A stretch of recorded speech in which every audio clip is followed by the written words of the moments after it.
Hello. Ranked mode is around the corner. Like, soon.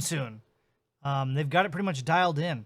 It's going to launch with Release 8. So I think Release 8 is technically also going to be the second season. Once the Prospector... I can't remember the name of it. The current season is over. We only have like 3 weeks left, 2 weeks, something like that. This is cool. It gives... I'm a numbers guy, for those of you that don't know me. And so this shows everything. Like, they've got their spreadsheet, and we won't dive into the numbers in the video. I'll leave a link to the article if you want to look at the spreadsheet in detail yourself. But guarantee you I'll probably have my own spreadsheet built so we can plug our own stuff in. It's pretty cool. Anyways, how it works. Dear prospectors, we know that you are very excited about the upcoming ranked mode. That's why we'd like to present you with the most recent designed version of this feature in order to give you a sneak peek into what to expect. So let's dive right in and see what ranked mode will bring in Release 8. Please keep in mind, we are always open to feedback and that the numbers below can change. The basics. Ranked mode is a more deterministic, more competitive way of experiencing the cycle, where goals/motivations outside of the match win condition, story missions, etc., are removed or at least kept to a minimum. In addition to this, any random gear or ability drops are disabled in rank mode. Each player holds an individual prospector rank, currently imagined as a scale from C- all the way up to C+. New players will be placed in rank C before their first ranked match, basically 300 points in the example given below. We'll get to that. Each of these ranks stands for a bracket of points, while the final S+ rank can be increased infinitely as a sort of prospector prestige rank that can be shown off to other prospectors via banners or whatever else they decide to implement. So down here, C- being the lowest rank, is 0 points all the way to 200 points. And then C, where everybody starts off at, is 200 points to, well, probably 201. You can't have 200 here and 200 here. So probably 201 or 200, and this is 199, but who cares? 200 to 400 is C. We start at 300, and it goes all the way up. So S+ is going to be up around the 2200 and 2400. And then every 200-point gap in after that is a +1, +2, +3. Note, all numbers are tentative and will most likely need iteration in future patches. A player can, in theory, have rank S+ 100. Matchmaking. Players are currently not match made by their rank. We would love to hear your feedback about this, as we could still add it at a later iteration. Now, I know a lot of people that aren't super talented or super competitive are going to read that and be all upset right off the bat. The way they have it set up is, for lesser players and lesser ranked players, you get a benefit, and higher ranked players have to work harder. Lobby. Your rank will be shown in the pre-match lobby, and the highest ranked player is highlighted. Ranked matches will also have a match rank assigned to them. See below. They're incorrect on their terminology. We'll fix that. Performance indicators of players in match.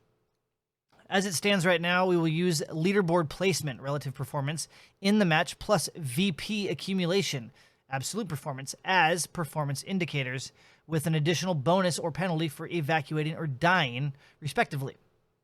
You will be rewarded with points at the end of each ranked match that you played, based on the following performance indicators. So if you evacuate, this column right here is for solo, this is for duos, this is for squad. Evacuations are plus 10 points across the board. If you died and did not evacuate, you don't get any points. It's just a 0. You don't get. It's not like you're at 0. If you die, you don't.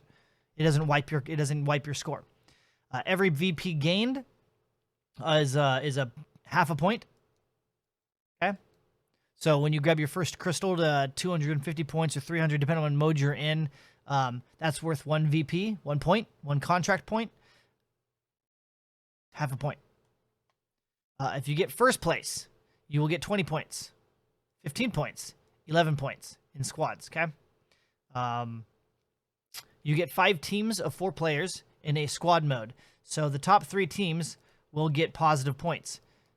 Plus 11, plus 7, plus 3, and then the 4th place team gets -2 points, and the 5th place team gets -10 points. But you could be in last place and extract, and that'll cancel each other out. And then however many VPs you got 30 VPs as a team, that's 15 points. Okay? If you died and you got 15 points, that's 0 for dying, 15 minus 10, and you're in last place. So you'd be at 5 points. See how it works? The last 3 teams in duos will go negative, and then the last 6 teams. Well, 5 teams will go negative. 15th place gets no bonus. If you quit a ranked match, you lose 30, and I'm sure you will not retain anything that you gained during that match. Now here's the technical stuff. Oh, I like this stuff, but we won't break this down. Again, link will be in the description if you want to come in and look at this and look at it yourself. Here comes the very technical part. Yes. The sum of these points accumulated throughout a match is multiplied with how your individual rank relates to the match rank, a sort of relative match difficulty. The match rank will be calculated by taking the median, it's the mean, the average, of all individual ranks within that lobby. If you don't know what the difference is between medium and mean, don't worry about it. But it's not the medium. If you look at their graph down here, they're using the average, which is mean, not median. Right-click on one of the pictures and open them in a new window to see them in the full resolution. So basically, if you have a bunch of different ranks in a lobby, they're going to take the average rank, so we'll make it easy. You've got... Wow, now my brain doesn't want to work. Let's just pretend that the average rank is 500, and we have players in there at 1,000 and players in there at 0, okay? If you're down at 0, you're going to be 500 points below. You'll get a bonus multiplier bigger than the people that are 500 points above the average of the lobby. Yeah. And they show the multipliers down below. But basically, they're taking into account bonus points awarded for evacuating, base points gained in a match, points for placement on the leaderboard, plus evac points, plus VP bonuses, the player rank before the match. How does the individual player rank compare to the match rank? So here's the difference. So like you could be -500 to the score, you could be -90 to the score, or the average score. You could be +200. The average of all squad averages, so this is for squads, so they take your squad average also. So if you're carrying somebody, there's a squad average that gets implemented. The deviation of individual players from their squad average, so it's again showing the difference. If you're a low level with a bunch of high level players, there's a factor in here that's accounting the difference for both you and your squad. Individual final difficulty for players taking their squad strength into account. Boom, boom, boom. What else do they have? The final score after application, plus the multiplier. Here's the multipliers over here. And then solo play is obviously a smaller table because there's a lot less factors going in with the squad averages and whatnot. But the multipliers right here. So relative difference. If you are 700 points above the average, your multiplier is 0.4. If you are, let's see, it goes to 1.3, 1.4. It seems to cap at 1.4. So if you're 1,300 points below, you have a 1.4 multiplier. That 1.4 multiplier starts at -400. So if you're 4, I mean, I know it shows positive, but it's reversed. So your difference would, if you have a negative difference, if you go up here in the charts and look at it, negative means that you're above. Positive means you're below. So if you are 400 points below the average, you're going to get a 1.4. If you are at the average, you get a 1. 1. The end of match results. When you have finished a game, your rank will increase or decrease, obviously. This increase-decrease is shown at the end of the match screen, and the reasons for it are explained. The individual ranks of the other players based on which will calculate the match rank. How much was gained from each of their performance indicators? See above, okay? Player rank, progression, leaderboards, and rewards. Ranks are shown as a grade for each game mode and are reset after a predetermined amount of time, probably each release, aka season, I'm guessing. In the station, wait a second. Did the current season start with release 6 or 7? I think it started with 6. So seasons might last longer than releases. I can't remember. I'd have to go back and look. I Could be wrong. Probably wrong.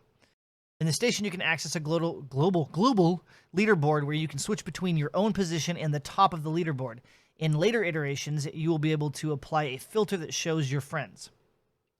The X highest ranking players should be rewarded at the end of the duration and highlighted during the next duration. We have not decided on the amount yet. We hope that you enjoy this first version of the ranked mode and share your thoughts with us so we can adjust the numbers or tweak the mode if necessary. The first ranked mode season will most likely run until the 29th of February. If you have any questions, feel free to reach out to us on Discord. So when does season 1 end? Because this is gonna launch with release 8, and I think release 8 happens when season 1 ends. So we're gonna have less than a month for the season? That's crazy. That's crazy. I know that they do, they have their own leaderboards on their, where is it? Community? Leaderboards. So there they have, oh, yeah, here we go. They have a ton. You can't really filter, it's annoying, but they have leaderboards here, and they do it by release. So here's release 7, release 6, release 5, release 4. And the release, so yeah, I think release 6 was when the season pass started, or even season 4. But, okay. So it sounds like, because these are about monthly, if I remember correctly. Each release is pretty much like a month and a half, month apart. So the seasons might be monthly for ranked. So yeah, ranked mode. Release 8, coming soon. Coming very soon. That's cool. For those of you that haven't played Cycle, it's a new game-ish. It's not out yet. It's in early access. It's in true early access, by the way. They have done a tremendous amount of changes, like hardcore changes, not just, here's some new stuff. Since I learned about it 3 months ago. It's free. It's going to remain free. Again, it's on the Epic Store. There aren't any immediate plans for it to come to console, and talking to the devs, crossplay is not out of the question, meaning that it will come to console probably also. But they've been doing lots of things like getting their seasons underway, reworking all the weapons across the board multiple times, rebalancing all kinds of stuff, adding the hunt pass, adding challenges, daily, weekly challenges. They added the rank mode. They've added new features in-game, like navigation options. They've added a new fake virtual game you can play by yourself if you want to practice stuff. They've tweaked the war room. They actually have a shooting range room. They are bringing in a lobby when you're matchmaking where you can walk around and see everybody in your lobby and interact versus just a list. They're also working on, instead of having, when you log in, there's a big menu there. You navigate all of your options, your store, your crafting, and all the other stuff. They're bringing a big station where it's a social space. They're doing a lot. They're doing a lot. I'm hoping by summer it will be all of their features they want as a core game. Oh, there's a second map that we've play tested. That's going to be available on release 8 as well. So we'll have map 1 and map 2. They also have names. I can't remember what they're called. But maybe they'll add a couple more maps by then, and they might release it summertime. That would be awesome. I really hope they don't try to release it during the holiday season. But if they release it during the summer and they hype it up and they market it and they pay a couple big content creators to cover it, be big. So anyways, ranked mode, very soon. I stream daily on Twitch at twitch.tv/SlyGumbi if you want to jump in some matches. I can't communicate apparently, so maybe you don't want to play. But squads, duos, solos, you have questions. I've done a tremendous amount of testing. I have pretty much everything maxed out in the game. So I've been around a little bit. But again, I stream every night. Twitch.tv/SlyGumbi between the late night hours of 8 p.m. to about 2 a.m. Pacific Standard Time. You can follow me on Twitter for news, updates, and goofiness. I have a Discord channel. Link will be in the description below, along with a bunch of other Cycle and more Cycle videos coming. Guides, tutorials, Mythbusters, whatnot. So, yeah. See you guys in the next one. Bye-bye now.